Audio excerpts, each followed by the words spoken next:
Boom! Boom! Boom! Boom! Mr. President, it's time. Okay. Iran lost their navy. They've lost their air force. They have no radar. We won. இந்த அளவுக்கு ட்ரம்ப்பை கேவலப்படுத்துறாங்க. மான வெக்க ரோசம் உள்ளவனா இருந்தா இந்த சூடு சொரணம் இருந்தா அவன் வந்து அதோட மருந்து குடிச்சு செத்துருவான். ஆனால் ட்ரம்ப்புக்கு அது எதுவுமே அந்த படைக்கப்படல. இதில் என்ன இன்னொரு விஷயமும் பழைய பேப்பர் எடுத்து வெளியிட்டிருக்காங்க அமெரிக்காவில். என்னென்னா ட்ரம்ப்போட அம்மா என் மகன் மாதிரி ஒரு மானம் கெட்டவனை இந்த உலகத்தில் பார்க்க முடியாது. நான் என் மகன்தான், இருந்தாலும் இவன் ரொம்ப ஆபத்தானவன், இவெல்லாம் எதிர்காலத்தில் அரசியலுக்கு அந்த அம்மா யதார்த்தமாக சொல்லியிருக்கேன், வந்துடாமல் பார்த்துக்கணும், இவெல்லாம் வந்தான்னா அந்த நாடு மக்களே நாசமாயிடுவாங்க. யாரு? ட்ரம்ப் அம்மா.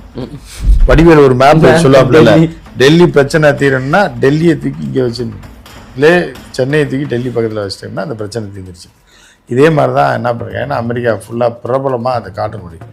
விமானத்தை எடுத்து அப்படியே நேராக கையிலேயே வச்சு உஷ்ணவனா வாயில் சவுண்டு கொடுத்து கொண்டு போய் டமால்னு ஒரு சவுண்டு, ஆளுங்கட்சி எதிர்கட்சியை விட்டுருவாங்களா. ஸோ வைக்க வேண்டிய இடத்துல இம்பீச்மெண்ட் கொண்டு வரும்போது ஆப்பு வச்சு ட்ரம்ப்பை தூக்கிறேன். ஏன்னா இப்போ அமெரிக்காவுக்கும் சிஏஏக்கும் உள்ள முக்கியமான இது என்னென்னா, ட்ரம்ப்பை தூக்குனா தான் பேச்சுவார்த்தைக்கே போக முடியும். ஈரான் எந்த பேச்சுவார்த்தைக்கும் தயாராக இல்லை, எந்த இதுக்கு வரமாட்டேன்றான், தொடர்ந்து அடிச்சுட்டு தான் இவன் 10 நாள் நிறுத்தலான்றதை பற்றி பேசுகிறேன். இப்போ எப்படி அலருவான்னா, பத்தியா நான் நிறுத்தினதுக்கப்புறம் அவன் என்னை அடிக்கிறான் பத்தியா, நான் என்ன பண்ணுறதுன்னு. இப்போ என்னன்னா ஈரான் நிறுத்தவே மாட்டாங்க. எந்த பேச்சுவார்த்தைக்கும் இதுவரை ஈரான் அதிகாரப்பூர்வமாக தயாராக இல்லை. அவர்கள் கடைசியாக கொடுத்த அறிக்கையின்படி நான் எவன்டையுமே பேச்சுவார்த்தை நடத்தலை, அதற்கான முயற்சி கூட பண்ணல, அது எங்களுக்கு தேவையும் இல்லை. ஆனால் அவர் சொல்கிறாரு சார், காலில் வந்து வடிவேல் காமெடி மாதிரி காலில் விழுந்து கெஞ்சுறாங்கங்கிற ரேஞ்சுக்கு பில்டப். இப்போ அதே வடிவேல் தான் இப்போ நம்ம எல்லாமே தமிழன் எல்லாம் சொல்லு, தெய்வமே வேணாம் தெய்வமே, அண்ணன் எப்படி மிரட்டுறாரு பாடுறா, எப்படி இப்போ இது பண்ணுறாரு பாரு, டே செருப்பால் அடிச்சிருவேன்றாரா அப்படின்றப்ப இவன் அடி வாங்கிட்டு இருப்பான். சார் வணக்கம் சார். வணக்கம் தான். இந்த ஈரான் இஸ்ரேல் போரில் என்ன நடந்தது, போர் தற்போது முடிவுக்கு வராது அப்படிங்கிறத எட்டி அடுத்தடுத்து என்ன நடக்கிறது, இப்போ இந்த அணுக்கதிர்வீச்செல்லாம் வெளிப்பட்டிருக்கிறதுனால ஒரு பதற்றமான சூழல் இருக்குங்கிற விஷயங்கள்லாம் நீங்கள் சொல்லியிருந்தீங்க.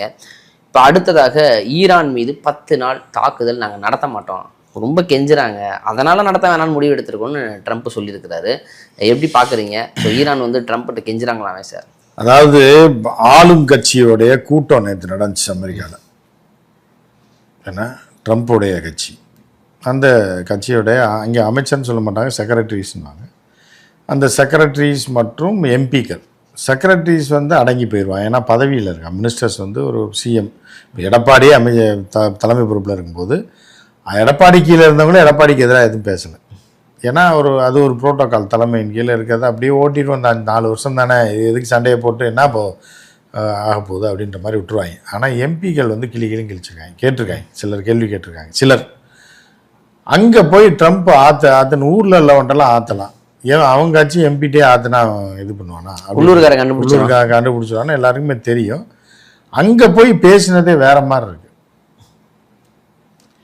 நம்ம வந்து வெற்றி பெற்றுட்டோன்னு பேசியிருக்கோம், வெற்றி பெற்றுட்டோம். ஏன்னா அவங்க என்ன இப்போ நம்ம நாட்டில் என்ன பண்ணுவாங்கன்னா, ஏதாவது பார்லிமெண்ட்டில் கணக்கு கேட்டாலும் இராணுவத்துக்கு இது வாங்கினே அது வாங்கினே, இது ஏன் சரியாக வேலை செய்யலைன்னு கேட்டால் நீ தேச விரோதி, அதெல்லாம் சொல்ல முடியாது. ஒன்று என்ன சொல்லுவாங்கன்னா, இது பாதுகாப்பு கருதி நம் நாட்டுடைய நலன் கருதி வெளியே சொல்ல முடியாதுன்னு வாங்கி, இது முதல் திருட்டு. ரெண்டாவது என்ன பண்ணுவாங்கன்னா, இதெல்லாம் நீ கேள்வி கேட்குற, நீ தேச விரோதின்றாங்க.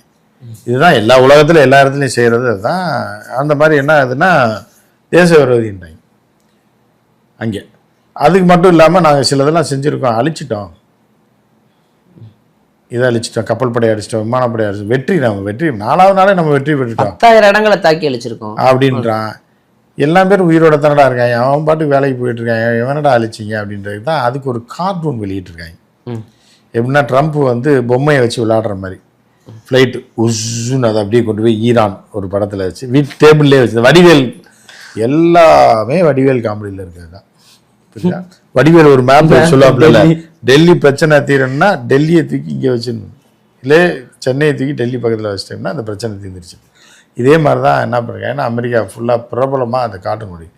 விமானத்தை எடுத்து அப்படியே நேராக கையிலேயே வச்சு உஷ்ணவனா வாயில் சவுண்டு கொடுத்து கொண்டு போய் டமால்னு ஒரு சவுண்டு, ஈரான் முடிஞ்சிருச்சு ஜெயிச்சிட்டோம் அப்படின்னும் போது மார்க்கோ ரூபியோ கூப்பிட்றாப்புல, தலைவா வெளியே ப்ரெஸ் மீட் ரெடியாக இருக்கா, நான் வந்துடுறேன் அப்படின்னு சொல்லிட்டு வெளியே போய் நாங்கள் மிகப்பெரிய வெற்றியை பெற்றுட்டோம், எல்லாத்தையும் அழிச்சிட்டோம். இந்த அளவுக்கு ட்ரம்ப்பை கேவலப்படுத்துகிறாங்க. மான வெக்க ரோசம் உள்ளவனா இருந்தால் இந்தா சூடு சொரணம் இருந்தா அவன் வந்து அதோட மருந்து குடிச்சு செத்துருவான். ஆனால் ட்ரம்ப்புக்கு அது எதுவுமே அந்த படைக்கப்படல. அந்த அதாவது குறைபாடு, உடல் குறைபாடுன்னுவாங்கல்ல, சில குறைபாடோடு அந்த குழந்தை பிறந்துருச்சு. அது மாதிரி இந்த மாதிரி மானவெக்க ரோசன்ற குறைபாடு இல்லாமல் அந்த குழந்தை பிறந்துச்சுன்றது தான் ட்ரம்ப்போட இது. இதில் என்ன இன்னொரு விஷயமும் பழைய பேப்பர் எடுத்து வெளியிட்டிருக்காங்க அமெரிக்காவில். என்னென்னா, ட்ரம்ப்போட அம்மா சொல்லியிருக்கு, என் மகன் மாதிரி ஒரு மானம் கெட்டவனை இந்த உலகத்தில் பார்க்க முடியாது, நான் என் மகன்தான், இருந்தாலும் இவன் ரொம்ப ஆபத்தானவன், இவெல்லாம் எதிர்காலத்தில் அரசியலுக்கு அந்த அம்மா யதார்த்தமாக சொல்லியிருக்கு, வந்துடாமல் பார்த்துக்கணும், இவெல்லாம் வந்தான்னா அந்த நாடு மக்களே நாசமாயிடுவாங்க. யார்? ட்ரம்ப் அம்மா. வெளியில இருந்து 50 வருஷத்துக்கு முன்னாடி அந்த தீர்க்கதரிசி இப்போ இறந்து போச்சு, உயிரோட இல்லை. தெரியல சார் பெத்தவங்களுக்கு இது தருதல கூடாது, அது சொல்ல மாட்டாங்க வெளியே. நான் தானே என் பிள்ளை நல்ல பிள்ளை, நாட்டுக்கு ஒரு ஆபத்துக்கும் இப்ப முன்னாடி அந்த அம்மா வந்து உண்மையை சொல்லிடுச்சு. இப்படி ஒரு கேடு கேட்ட பிள்ளைய நான் பெற்ற அப்படி அதுக்கு வருத்தப்பட்டேன்னு சொல்லல, இது வந்து ரொம்ப ஆபத்தானது, இதெல்லாம் நாளைக்கு அரசியலுக்கு வந்து சார் அம்புலி படத்துல வர கதை மாதிரி சொல்றீங்க, அந்த குழந்தை பிறந்தோடனே கொண்டு அம்புலி அது ஏதோ வருதுன்னு. அதே மாதிரி தான் அது கள்ளிப்பாலை கொடுத்துருந்துச்சுன்னா இன்றைக்கி இந்த பிரச்சனை இல்லை. ஆனால் அங்கே கள்ளிப்பால் கிடையாது, வேறு ஏதோ பினாயில கொண்டு போய் நாக்கில் தடவி விட்டுருந்துச்சுன்னா கூட இவ்வளோ தூரத்துக்கு இந்த உலகத்துக்கு பிரச்சனை வந்திருக்காது. அதை வளர்த்து விட்டு இப்போ இப்படி அந்த தாய்க்கு தெரிஞ்சிருக்கு பாருங்க அப்பயே. அப்போ வந்து என்னன்னா, இப்போ எதுக்காக ட்ரம்ப் போய் இந்த ஆற்றுனதுன்னா, நேற்று நம்பிக்கையில்லா தீர்மானம் வரும்போது ஓட்டை மாற்றி போடத்தான் போகிறாங்க அவங்க. கேனையண்ணா உட்காந்துருக்கோம் அப்புறம் எம்பி போகிறான், ஆளுங்கட்சி எம்பியில் ஆளுங்கட்சி எதிர்கட்சியை விட்டுருவாங்களா. ஸோ வைக்க வேண்டிய இடத்துல இம்பீச்மெண்ட் கொண்டு வரும்போது ஆப்பு வச்சு ட்ரம்ப்பை தூக்கிடும். ஏன்னா இப்போ அமெரிக்காவுக்கும் சிஏஏக்கும் உள்ள முக்கியமான இது என்னென்னா, ட்ரம்ப்பை தூக்குனா தான் பேச்சுவார்த்தைக்கே போக முடியும். ஈரான் எந்த பேச்சுவார்த்தைக்கும் தயாராக இல்லை, எந்த இதுக்கு வரமாட்டேன்றான், தொடர்ந்து அடிச்சுட்டு தான் இருக்கு. இவன் 10 நாள் நிறுத்தலான்றதை பற்றி பேசுகிறேன். இப்போ எப்படி அலருவான்னா, பத்தியா நான் நிறுத்தினதுக்கப்புறம் அவன் என்னை அடிக்கிறான் பத்தியா, நான் என்ன பண்ணுறதுன்னு கேட்பேன். இப்போ மார்ச் 26 ஏப்ரல் 6 வரைக்கும் நான் போர் நிறுத்த சொல்லிட்டு, ஐ மீன் தாக்குதல் நடத்த மாட்டேன்னு சொல்லிட்டான். ஆனால் அவன் என்ன தாக்குறான் இதுக்கு என்ன சொல்கிற அப்படின்னு கலருவான். ட்ரம்ப் வந்து மிரண்டு போய், ஏன்னா மக்கள் வந்து என்ன சொல்கிறாங்கன்னா, நம்ம படைகளை நீ பயன்படுத்தக்கூடாது, நம்ம இராணுவத்தை பயன்படுத்தி அவனையும் தாக்கக்கூடாது, ஏன் சகோதர சாவை நாங்கள் விரும்பவில்லை, ஓடி போயிருந்தாங்க. இப்போ ட்ரம்ப் வந்து ஆர்மியோ நேவியோ ஏர்ஃபோர்ஸையோ ப்ரெஷரைஸ் பண்ணி இந்த மாதிரி போய் செத்துட்டான்னு வைங்க. இப்போ நேற்று F-15 ஒன்று காலி பண்ணியிருக்காங்க, F-15 16 சாதாரண ராக்கெட்டை வச்சு அடிச்சிருக்காங்க. அடித்ததில் ரெக்க தனியாக போயிடுச்சு. இது ஈரான் நார்மல் ட்ரோனை வச்சு அடிக்கிறாங்க சார், ஸ்பெஷல் புது ட்ரோனில். அதுதான் அவ்வளோதாங்க. அது நீங்களாம் வாயில் வடை சுட்டா என்ன பிரச்சனை, அது ட்ரோனை வச்சு அடிக்கலாம். இருந்தாலும் ஒரு கல் அடிச்சு 8 பக்கம் ஒரு ஓட்டம் வந்தால் காற்று உள்ள போய் வசூல் மாதிரி ஆகி போயிடுது. அந்த மாதிரி தான் இப்போ நிலைமை இருக்குது. ஸோ அப்படி இருக்கனால ட்ரம்ப்புக்கு படுதோல்வி, கேவலம், அவமானம், அசிங்கம், மானக்கேடு எல்லாத்தையும் சந்திச்சிட்டான். இப்போ என்னன்னா, ஈரான் நிறுத்தவே மாட்டாங்க. எந்த பேச்சுவார்த்தைக்கும் இதுவரை ஈரான் அதிகாரப்பூர்வமாக தயாராக இல்லை. அவர்கள் கடைசியாக கொடுத்த அறிக்கையின்படி நான் எவன்டையுமே பேச்சுவார்த்தை நடத்தலை, அதற்கான முயற்சி கூட பண்ணல, அது எங்களுக்கு தேவையும் இல்லை.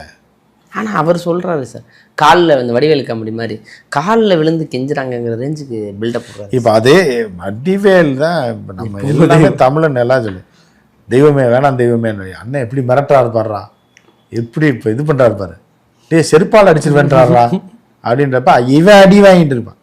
இதுதான் இன்னைக்கு ட்ரம்ப்போடைய நிலைமை. அப்படியே அந்த காமெடியை தூக்கி அப்படியே வச்சிங்கன்னா, ஈரான் முன்னாடி உட்காந்துக்கிட்டு ட்ரம்ப்பு, இங்கே பாரு வேணாம் நான் அழுதுருவேன், இது பண்ணாத, நீ ரொம்ப டார்ச்சர் பண்ணுற, நீயே எனக்கு ரொம்ப இப்படிலாம் பண்ணுவேன்னு எனக்கு தெரியவே தெரியாது, நீ பாட்டுக்கு என்னை வந்து இப்படி பண்ணிட்ட அப்படின்னு இன்னொரு கார்ட்டூன்னு போட்டிருக்காங்க. நான் என் ஃபேஸ்புக்கில் கூட போட்டிருக்கேன். ட்ரம்ப்பை வந்து காலை ஒருத்தன் பிடிச்சி இழுக்கிறான் ரஷ்யா, கையை வந்து சைனா பிடிச்சி இழுக்கிறான், இந்த பக்கம் ஒருத்தன் இழுக்கிறான், அங்கே போகிறான். ஆனால் வேற ஒரு இடத்த பிடிச்சி நசுக்கிட்டு இருக்கான் யார், ஈரான். ஐயோ அம்மான்னு கத்துற மாதிரி. இது அமெரிக்காவில் பிரபலமாக போயிட்டு இருக்கு. இந்த கார்ட்டூன் வந்து இதெல்லாம் வெளிநாட்டில் வரல, அவங்க நாட்டிலே தான், அவங்க நாட்டிலே இந்த கார்ட்டூனை போட்டு இன்னைக்கு டாப்பில் அந்த கார்ட்டூன் தான் இருக்கு. ட்ரம்ப் கையும் காலையும் விரிச்சிட்டு இருக்கும்போது 4 கால் கையையும் 4 பேர் பிடிச்சி இழுக்கிறான். 4 நாடு ரொம்ப மோசமான நாடு போல சார். எப்சின் கூட சேர்த்து செலவு வச்சு பார்க்கில் வைக்கிறாங்க, கார்ட்டூன் போடுறாங்க, ரொம்ப அநியாயம். ரொம்ப அதாவது ட்ரம்ப்பை பற்றி வேணா எல்லாரையும் முட்டால் நினச்சிட்டு இருக்கான். அவன் கூட இருக்க கட்சிக்காரன் வேணா அவனை சாதகமாக போகலாமே தவிர, இப்போ சிஏஏ பார்த்துட்டு இருக்கு, இவ்வளோ பெரிய அசிங்கத்தை தேடி தந்த இந்த தூக்கிடணும் அப்படின்னு, எப்படியா தூக்கி இதை பண்ணிடணும்னு. அதுதான் எலெக்ஷனுக்கு முன்னாடியே 2-3 டைம் ட்ரை பண்ணாங்க, நடக்கலை. நான் சொல்கிறது கொள்றதை சொல்ல முயற்சி பதவியில இருந்து நடக்கல. அது இனிமேலும் பண்ணுவாங்கன்னு நினைக்கிறேன். அது பதவியிலேருந்து இறக்குறது இறக்குறது அந்த பதவிக்கு வேற ஒருத்தர் போகணும்னா அதுக்கு என்ன பண்ணணுமோ அதை பண்ணணும் அப்படின்ட்டு இப்போ 10 நாள் போர் இந்த நிறுத்தங்கிற மாதிரி ஒரு அனௌன்ஸ்மெண்ட் இருக்கார்ல சார். ஆனால் ஈரான் வந்து இப்படிலாம் யார்கிட்ட தான் பேசுறீங்க, மறுபடியும் அந்த மறுப்பை தெரிவிச்சிட்டு இருக்கிறாங்க. அதோடு இல்லாமல் ஒரு செய்தி அது இன்னும் வரல, ட்ரம்ப் ஏதோ ஈரானோட உச்சபட்ச தலைவராக இவர் இறந்ததுக்கு அப்புறம் இவரே அங்கே பதவி இருக்க அழைத்தார்கள் அப்படிங்கிற மாதிரி. அவர் மென்டலுங்க, அவன்லாம் கூதறப்பாங்க, அவன்லாம் வந்து வச்சுட்டு இருக்கான். கேடுங்க டுபாக்கூர் ஆகப்பெரும் டுபாக்கூர், உலகத்தில் நம்பர் 1 டுபாக்கூர் யாருன்னா ட்ரம்ப் தான். ட்ரம்ப்ன்ற ஒரு கோமாளியை வந்து இப்படி ஒரு கோமாளியை அந்த உலகம் பார்த்ததே கிடையாது. அமெரிக்கா பார்த்ததில்ல, அமெரிக்காவை அசிங்கப்படுத்து. அமெரிக்கா சூப்பர் பவரு, அமெரிக்கானால பலருக்கும் பயனும் இருக்குது லாஸும் இருக்குது. ஆனால் அமெரிக்கா வந்து உலகத்தில் ஒரு தவிர்க்க முடியாத ஒரு நாடு, சக்தி. அதை இவ்வளோ அசிங்கப்படுத்துவாங்கன்னு சொல்லி இந்த ட்ரம்ப்பு யாருமே நினச்சி பார்க்கல.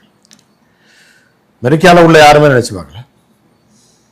நம்மளை அவமானப்படுத்த வெளிநாட்டுக்காரன் வந்தால் பரவாயில்ல, உள்ளூர்காரனே நம்மளை நாசப்படுத்தி கொண்டு போய் கேவலப்படுத்தி சூப்பர் பவராக இருந்தது அடி வாங்க விட்டு F-15 அடி வாங்கிச்சு, F-35 அடி வாங்கிச்சு. இன்னும் அந்த நல்ல வேலை அந்த B-2 மட்டும் கிளப்பலை. B-2 மட்டும் போயிருந்துச்சு அப்படின்னா அமெரிக்கா காலி அவ்வளோதான். இவ்வளோதானாடா அப்படின்னு அதையும் கண்டுபிடிச்சி ஆல்ரெடி நேரம் அடி போச்சுன்னா அடிப்பாங்க. B-2 மட்டும் இறங்குனா அடி வாங்குறது மட்டும் பாருங்க நீங்கள். அந்த மாதிரி தான் இருக்குது. குறிப்பாக அது மேலே ஒரு கண்ணு இருக்கும். இந்த அணு நிலையங்கள் எல்லாத்தையும் தாக்குனது இதை வச்சு தானே தாக்குனீங்க, ரிசர்ச் பண்ண விடாமல் தடுத்தீங்களேன்ட்டு ஒரு கோபம் அவங்களுக்குள்ளே இருக்கும். இப்போ தாக்குவாங்கங்கிறீங்க. இப்போ இன்னொரு புறம் சார், இப்போ இன்னொரு பக்கம் இருக்கும்போது ஈரானுடைய கடற்படை அந்த ஹார்மூஸ் பகுதியில் வந்து கடற்படையை கட்டுக்குள்ள வச்சிருந்த தளபதியை வந்து அலிசேரி தங்சரி நினைக்கிறேன், அவரை வந்து கொன்னுட்டோம் அப்படின்னு சொல்லிட்டு இஸ்ரேல் அறிவிச்சிருக்கிறாங்க. இப்போ இந்த தளபதியை கொன்னது இஸ்ரேலுக்கு எந்த அளவுக்கு ஒரு வெற்றியாக பார்க்குறாங்க சார்? இதுக்கும் பழி தீர்ப்போம் அப்படின்னு ஈரான் சொல்லியிருக்கிறாங்க. ஏன்னா ஒரு மிக முக்கிய தளபதிகள் ஒருத்தராக கொள்ளும்போது அவங்க அதுக்கு வீரியமாக பதில் அடி கொடுக்குறாங்க. இது எப்படி சார் பார்க்குறது? இது ஒரு டேர்னிங் பாயிண்டாக பார்க்கலாம். இல்லை, சண்டைன்னா சண்டையில் கிளியாத சட்டம் ஒன்றும் இல்லை. அந்த மாதிரி தான் இந்த தளபதியை போட்டு தள்ளிட்டாங்க. அவங்களோட போர் தந்திரம் என்ன அப்படின்னு பார்த்தா, அவன் நீண்ட நாளாக உளவு பார்த்துக்கிட்டு இருக்கான் ஈரானில். புரியுதா? நீண்ட நாளாக ஈரானில் உளவு பார்த்து யார் எங்கே இருக்காங்க, எந்த தளபதி என்ன, யாரை போட்டு தள்ளினா யார் பவர்ஃபுல்லாக அப்படின்றது தான் இந்த ராஜானியை போட்டு தள்ளினாங்க. இப்போ இவர் போட்டு தள்ளியிருக்காங்க. அவங்க என்னென்னா தலைமையை தூக்கிட்டோன்னா ஒரு கூட்டத்தையே அப்படியே கொண்டு வந்துடலாம். அதுதான் பெரிய போரில் ஒரு முக்கியமான விஷயம். இப்போ நீங்கள் பார்த்தீங்கன்னா ஈழத்தில் வந்து பிரபாகரன் முடிஞ்ச உடனே அந்த இயக்கம், அந்த போராட்ட களமே மாறிடுச்சு பாருங்கள். ஒருத்தரை போட்டது நீங்கள் 1000 வீரர்களை கொன்றாலும் பிரச்சனை இல்லை, தலைமையை மட்டும் இருந்ததுன்னா திருப்பி உயிர் பெற்று வந்துடும். ஸோ அதனால் தலைமையை போட்டால் தான் ஒரு இயக்கத்தையே காலி பண்ண முடியுன்ற டெக்னிக்கில் தான் அவங்க போவாங்க. ஆனால் ஈரான் அப்படி இல்லை. ஈரான் வந்து நேருக்கு நேராக போர் செய்கிறவங்க. அவங்க வந்து என்ன பண்ணுவாங்கன்னா அந்த மாதிரி நரித்தந்திர வேலையோ இல்லை இந்த மாதிரி தளபதியை கொள்வது அதுவும் பண்ணுவாங்க. ஆனால் அது கடந்த காலத்தில் உளவு பிரிவை ஸ்ட்ராங்காக வைக்கல ஈரான். அதோட பலனை தான் இப்போ அனுபவிச்சுட்டு இருக்கு. ஸோ அது வேறு மாதிரியாக இருக்குது இந்த சண்டை. அது அவங்க ஒரு டெக்னிக்கில் போராடுவாங்க, இவங்க ஒரு டெக்னிக்கில் போர் செய்வாங்க. இருந்தாலும் ஹார்மூஸ் பகுதியை கட்டுக்குள்ள வச்சு கடற்படை தளபதியை கொல்லும் பொழுது அது ஏதாவது போரில் பாதிப்பு ஏற்படுத்தும். ஏன்னா ஹார்மூஸை வச்சு தான் ஈரான் நிச்சயமாக இப்போ எல்லா இதுவுமே பாதிப்பு ஏற்படுத்தும். இல்லைன்னா அடுத்து வர தளபதி அவரோட பவர்ஃபுல்லாக இருக்கலாம். அதெல்லாம் பேக்கப் ரெடியா வச்சிருக்காங்க. அதனால அதை சொல்ல முடியாது. அது வந்து எப்படி போகுது, அடுத்த கட்ட போராட்டங்கள் வாரம் எப்படி போகுதுன்றத வச்சு தான் அதை சொல்ல முடியும். ஓகே சார், இன்னொரு புறம் வந்து நெதன்யாகு இருக்கிறாரா இல்லையா? ஏன்னா இப்போ இந்த ஹார்மூஸ் பகுதியில் வந்து வரக்கூடிய கப்பல்களுக்கு 18 கோடியிலேருந்து 20 கோடி அப்படிங்கிற மாதிரி இவங்க நிர்ணயம் பண்ணிருப்பதா ஒரு தகவல் வருது. இதெல்லாம் இன்னும் அடுத்த கட்டத்தில் எந்த அளவுக்கு ஒரு தட்டுப்பாடை ஏற்படுத்தும்? ஏன்னா இங்கே லாக்டவுன்லாம் வர கிளப்பியிருக்காங்க சார். முதல்ல அந்த நெதன்யாகு என்னதான் சார் ஆனார்? நெதன்யாகு உயிரோடு இருக்கிறதுக்கான வாய்ப்பு 80% இல்லைன்ற மாதிரி தான் சொல்லிட்டு இருக்காங்க. காயமடைஞ்சு செத்துட்டான்னு பாதி பேர் சொல்கிறாங்க, காயமடைஞ்சு ரொம்ப இதாக போயிடுச்சு அப்படின்னு சொல்கிறாங்க. ஸோ அப்படி இருக்கும்போது என்ன ஆகுது அப்படின்னா அந்த பேஸை வச்சு தான் வந்து அவங்க ஃபைட் பண்ணுவாங்க. அதை வச்சு தான் டேக் ஓவர் பண்ணி கொண்டு போவாங்க. நெதன்யாகு இருந்தாலும் இல்லைன்னா கூட இந்த சூழ்நிலையில் நெதன்யாகு இறந்திருந்தாலும் அந்த ஸ்டைல்லையே இந்த வாரை போய் முடிக்க பார்ப்பாங்க.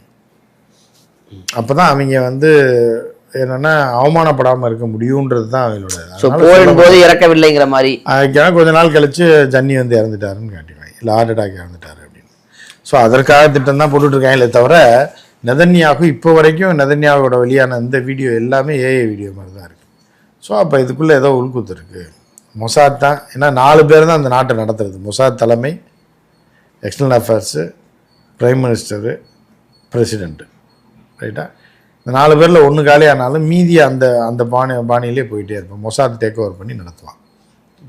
இல்லை இல்லைன்னா அடுத்த நிலையில் இருக்கக்கூடிய பென்வீரை காலி பண்ணிட்டான். பென்வீர் சத்தத்தையே காணாதுக்கப்புறம் செத்துட்டான். அதுக்கு அடுத்து இருக்கிறவர்கள் அதை வந்து கொண்டு போவாங்க. பொறுத்து வந்து பார்ப்போம்.